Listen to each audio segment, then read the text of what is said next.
Children. In art, childhood is not always a time of innocence. Before the 19th century, children tended to be incidental inclusions in portraits unless they were the offspring of royalty, rulers, or a god. In formal family portraits, children were usually presented as miniature adults. At the other end of the social scale, children could behave more naturally as the subject of genre scenes of everyday life, particularly popular in the Netherlands. Things changed in the 19th century, and children became the subject of both formal and informal portraits. Game of chess. Sophonisba Anguissula, the artist, often painted her family.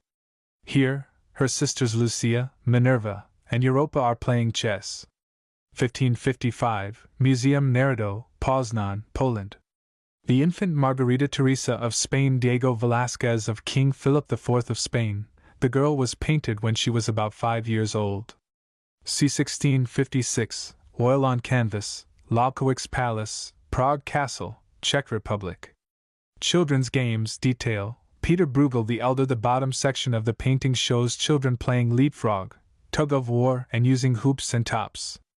1560, oil on panel, 118 by 161 centimeters, Kunsthistorisches Museum, Vienna, Austria.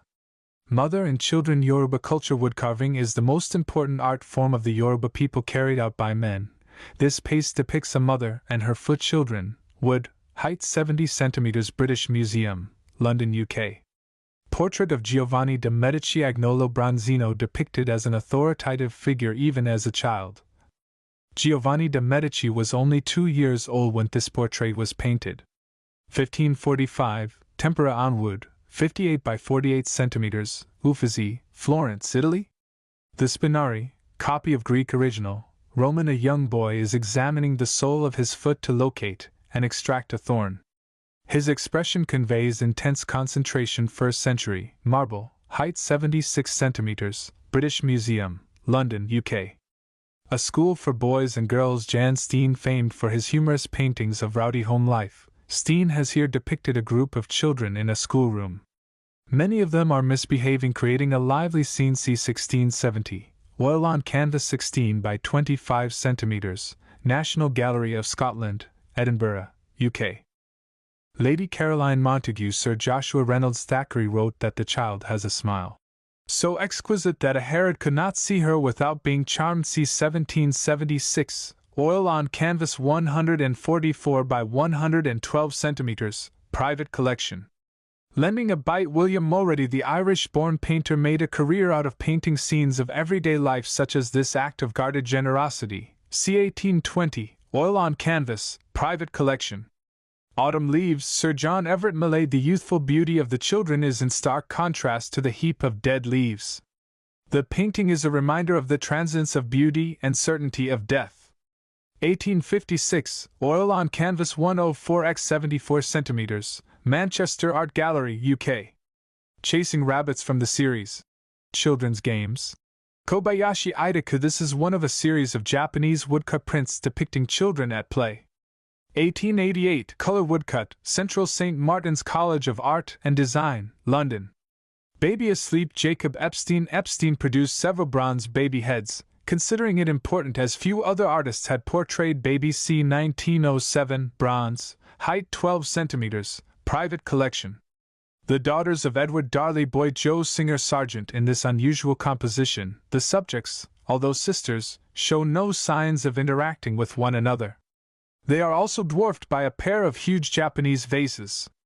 1882, oil on canvas, 222 by 223 centimeters, Museum of Fine Arts, Boston, Massachusetts, U.S.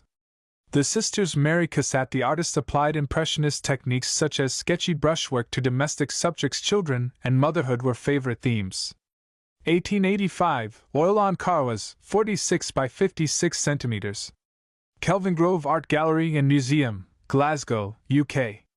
A. Baby D.O.D. Proctor. The lighting emphasized the dome of the baby's head and its round cheeks and throws the folds of the gown into deep shadow. 20th century, oil on canvas, private collection.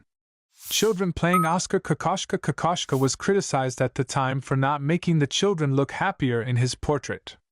Instead, He focuses on the concerns of childhood. 1909, oil on canvas, 72 by 108 centimeters, Wilhelm Lambruck Museum, Duisburg, Germany. Carnation, Lily, Lily, Rose. Carnation, Lily, Lily, Rose is an oil-on-canvas painting made by the American painter John Singer Sargent in 1885–86. The painting depicts two small children dressed in white who are lighting paper lanterns as day turns to evening. They are in a garden strewn with pink roses, accents of yellow carnations and tall white lilies, possibly the Japanese mountain lily, Lilium auratum, behind them. The painting is dominated by green foliage, with no horizon or other horizontal line to give a sense of depth. The viewer seems to be on a level with the children but also looking down on them. The two subjects of the painting are the daughters of the illustrator Frederick Barnard, a friend of Sargent's. Dolly, left, was 11 years old and Polly, right, 7 years old. They were chosen for their blonde hair, replacing Sargent's original model, Frances Davis Millet's 5-year-old daughter, dark-haired Catherine. 2. The title comes from the refrain of a popular song, "Ye Shepherds Tell Me," by Joseph Mazingi, a pastoral glee for a trio of male voices, which mentions Flora wearing a wreath around her head. Around her head she wore carnation, lily, lily, rose. The work is set in an English garden at Farnham House in Broadway in the Cotswolds, where Sargent spent the summer of 1885 with Millet shortly after moving to England from Paris to escape the scandal caused by his 1884 painting Portrait of Madame X. The author Robert Louis Stevenson was also staying there while writing A Child's Garden of Verses, and his verses inspired Sargent. Sargent also took inspiration from the lanterns that he saw hanging among trees and lilies while boating on the River Thames at Pangbourne with American artist Edwin Austin Abbey in September 1885. Sargent wanted to capture the exact level of light at dusk, so he painted the picture in plein air, outdoors and in the Impressionist manner. Every day from September to November 1885, he painted in the few minutes when the light was perfect, giving the picture an overall purple tint of evening. The flowers in the garden died as summer turned to autumn, and they were replaced with artificial flowers. Sargent resumed painting the following summer at Millet's new home nearby in Broadway and finally finished the painting by the end of October 1886. In the course of working, Sargent cut down the rectangular canvas, removing approximately 2 feet, 61 centimeters, from the left side, to leave an approximately square shape. The work received a mixed reception at the Royal Academy Summer Exhibition in 1887, with some criticizing his Frenchified style. However, there was also much praise, and Sir Frederick Leighton, president of the Royal Academy, encouraged the Tate Gallery to buy the painting later that year, using money from the Chantry bequest. It was the first of Sargent's works to be acquired by a public museum. The painting remains part of the Tate collection and is displayed at Tate Britain.